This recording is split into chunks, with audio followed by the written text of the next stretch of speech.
Whispers in Dark. The power had gone out an hour ago. At first, Lily thought it was just another storm knocking out the lights. Nothing unusual. But then she heard it. A whisper. Faint, almost indistinguishable from the wind, yet unmistakably human. It came from the end of the hallway, where the darkness seemed thicker, heavier. She held her breath. Her fingers tightened around her phone, but the screen was dead. No service, no battery.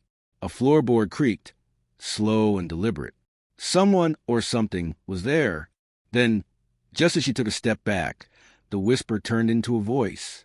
Low, gruff, and impossibly close. "I know you're awake."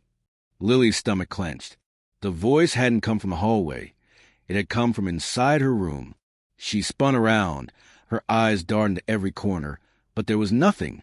Just shadows, stretching unnaturally in the dim glow of the storm outside. The house had always been quiet, eerily so, ever since she moved in. The landlord had warned her about the peculiar history. But she hadn't cared. It was cheap, secluded, perfect, or so she had thought. Weeks ago, she had noticed strange things. The way the temperature in certain rooms would drop suddenly, the feeling of being watched, the whispers just at the edge of her hearing. Once, she had found old newspaper clippings stuffed into a kitchen drawer. A missing woman. A family that had vanished without a trace. The house's previous owner found dead at the bottom of the staircase, his face twisted in terror. She had brushed it off. People love ghost stories, she had told herself. It didn't mean anything. But now, standing frozen in her room, she wasn't so sure. Another whisper. This time, right beside her ear. "You shouldn't be here." Lily screamed and lunged to the door, yanking it open so hard it slammed against the wall. She ran blindly down the hallway, but the darkness swallowed her.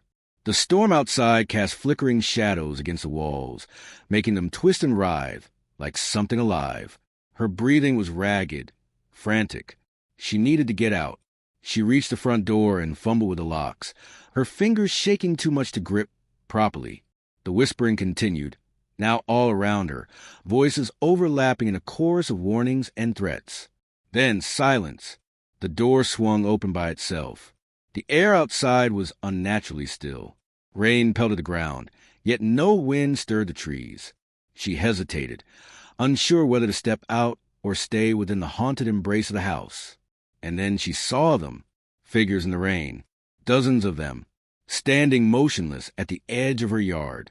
Their faces were obscured by the downpour, but she could feel their eyes on her. Then, in perfect unison, they whispered, "You belong to us now." Lily's scream was lost in the thunder. She stumbled backward into the house, slamming the door shut and pressing her back against it. Her heart pounded like a drum in her chest. She wasn't safe outside, but she wasn't safe inside either. A slow, deliberate knock sounded from the other side of the door. Knock, knock, knock. Lily covered her mouth to stifle a sob. Then she heard something worse, a dragging sound coming from upstairs. It was as if something heavy was being pulled across the wooden floor. She wasn't alone in the house. The whispers began again, growing in intensity. The voices seemed to come from the walls, the ceiling, the very foundation of the house itself. They weren't just whispering warnings anymore. They were calling her name. Lily. Her knees buckled, and she sank to the floor. She had to move, had to get out, but as she turned her head toward the staircase, her breath caught in her throat. A figure stood at the top. It was tall, unnaturally thin, its limbs elongated and bent at sharp angles. Its face was obscured by the darkness, but its eyes, two hollow, glowing pits, bored into her. It didn't move, didn't speak. It only watched. Then, with agonizing slowness, it lifted one hand and pointed at her. Lily's body went rigid as an icy wave of dread washed over her. The whispers turned into a deafening chorus. Overlapping voices cry out in anguish and rage. The lights flickered back on for a brief moment, just long enough for her to see what was behind her. A pair of pale, decayed hands reached for her shoulders. She opened her mouth to scream, but the lights went out again. The last thing she heard before the darkness swallowed her completely was a voice, now right against her ear.